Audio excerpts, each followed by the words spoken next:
ಬಳ್ಳಾರಿಯಲ್ಲಿ ನೀವು ಕೂಡ ಟಿಕೆಟ್ ಆಕಾಂಕ್ಷಿ ಅಂತ. ಅಲ್ಲ, ಪಾರ್ಟಿ ಯಾವತ್ತಿದ್ರೂ ಕೂಡ ಪಾರ್ಟಿ ಏನು ಹೇಳ್ತದೋ ಅದನ್ನು ಕೇಳ್ಕೊತ ಹೋಗಿವಿ.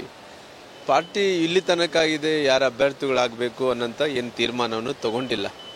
ಹಂಗಾಗಿ ಇವತ್ತು ಪಾರ್ಟಿ ಆಕಸ್ಮಿಕವಾಗಿ ನಿಲ್ಲೇಬೇಕು ಅನ್ನೋಂಥ ಪಾರ್ಟಿ ತೀರ್ಮಾನ ತಗೊಂಡ್ರೆ ನಿಲ್ಲೋದು, ಇಲ್ಲ ಪಾರ್ಟಿ ಸಲುವಾಗಿ ಕೆಲಸ ಮಾಡಂದ್ರೆ ಕೆಲಸ ಮಾಡೋದು ಅಷ್ಟೇ ಬಿಟ್ಟರೆ ಇಲ್ಲಿ ತನಕ ಆಗಿದೆ ಯಾವುದೇ ಅಭ್ಯರ್ಥಿಗಳನ್ನು ಘೋಷಣೆ ಕೂಡ ಆಗಲಿಲ್ಲ. ಆಗಿಲ್ಲ, ಬಟ್ ನೀವೇನಾದರೂ ಇದಕ್ಕೆ ಸಂಬಂಧಪಟ್ಟಂಗೆ ಏನಾದರೂ ಭವಿಷ್ಯದ ಬಗ್ಗೆ ಮಾತಾಡಿರೋದು? ಅಲ್ಲ, ಯಾವುದೇ ವಿಚಾರದಲ್ಲಿ ಕೂಡ ನಾವು ಯಾರು ಅಭ್ಯರ್ಥಿಗಳಾಗಬೇಕಂದು ಇಲ್ಲಿ ತನಕ ಕೂಡ ಮಾತಾಡಿಲ್ಲ.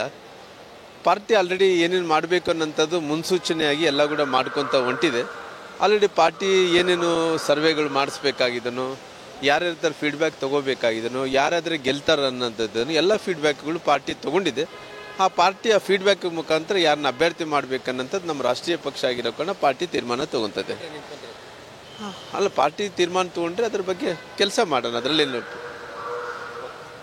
ಬಳ್ಳಾರಿಯಲ್ಲಿ ನೀವು ಕೂಡ ಟಿಕೆಟ್ ಆಕಾಂಕ್ಷಿ ಅಂತ. ಅಲ್ಲ, ಪಾರ್ಟಿ ಯಾವತ್ತಿದ್ರೂ ಕೂಡ ಪಾರ್ಟಿ ಏನು ಹೇಳ್ತದೋ ಅದನ್ನು ಕೇಳ್ಕೊತ ಹೋಗಿವಿ. ಪಾರ್ಟಿ ಇಲ್ಲಿ ತನಕ ಇದೆ ಯಾರು ಅಭ್ಯರ್ಥಿಗಳಾಗಬೇಕು ಅನ್ನೋಂಥ ಏನು ತೀರ್ಮಾನವನ್ನು ತಗೊಂಡಿಲ್ಲ. ಹಂಗಾಗಿ ಇವತ್ತು ಪಾರ್ಟಿ ಆಕಸ್ಮಿಕವಾಗಿ ನಿಲ್ಲೇಬೇಕು ಅನ್ನೋಂಥ ಪಾರ್ಟಿ ತೀರ್ಮಾನ ತಗೊಂಡ್ರೆ ನಿಲ್ಲೋದು, ಇಲ್ಲ ಪಾರ್ಟಿ ಸಲುವಾಗಿ ಕೆಲಸ ಮಾಡಂದ್ರೆ ಕೆಲಸ ಮಾಡೋದು ಅಷ್ಟೇ ಬಿಟ್ಟರೆ ಇಲ್ಲಿ ತನಕ ಆಗಿದೆ ಯಾವುದೇ ಅಭ್ಯರ್ಥಿಗಳನ್ನು ಘೋಷಣೆ ಕೂಡ ಆಗಲಿಲ್ಲ. ಆಗಿಲ್ಲ, ಬಟ್ ನೀವೇನಾದರೂ ಇದಕ್ಕೆ ಸಂಬಂಧಪಟ್ಟಂಗೆ ಏನಾದರೂ ಭವಿಷ್ಯದ ಬಗ್ಗೆ ಮಾತಾಡಿರೋದು? ಅಲ್ಲ, ಯಾವುದೇ ವಿಚಾರದಲ್ಲಿ ಕೂಡ ನಾವು ಯಾರು ಅಭ್ಯರ್ಥಿಗಳಾಗಬೇಕಂದು ಇಲ್ಲಿ ತನಕ ಕೂಡ ಮಾತಾಡಿಲ್ಲ.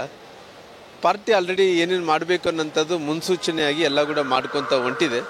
ಆಲ್ರೆಡಿ ಪಾರ್ಟಿ ಏನೇನು ಸರ್ವೆಗಳು ಮಾಡಿಸ್ಬೇಕಾಗಿದನೋ, ಯಾರ್ಯಾರ ಥರ ಫೀಡ್ಬ್ಯಾಕ್ ತೊಗೋಬೇಕಾಗಿದನೋ, ಯಾರಾದರೆ ಗೆಲ್ತಾರೆ ಅನ್ನೋಂಥದ್ದನ್ನು ಎಲ್ಲ ಫೀಡ್ಬ್ಯಾಕ್ಗಳು ಪಾರ್ಟಿ ತೊಗೊಂಡಿದೆ. ಆ ಪಾರ್ಟಿಯ ಫೀಡ್ಬ್ಯಾಕ್ ಮುಖಾಂತರ ಯಾರನ್ನ ಅಭ್ಯರ್ಥಿ ಮಾಡಬೇಕನ್ನೋಂಥದ್ದು ನಮ್ಮ ರಾಷ್ಟ್ರೀಯ ಪಕ್ಷ ಆಗಿರೋ ಕಾರಣ ಪಾರ್ಟಿ ತೀರ್ಮಾನ ತೊಗೊತದೆ. ಅಲ್ಲ, ಪಾರ್ಟಿ ತೀರ್ಮಾನ ತೊಗೊಂಡ್ರೆ ಅದ್ರ ಬಗ್ಗೆ ಕೆಲಸ ಮಾಡೋಣ, ಅದರಲ್ಲೇನು.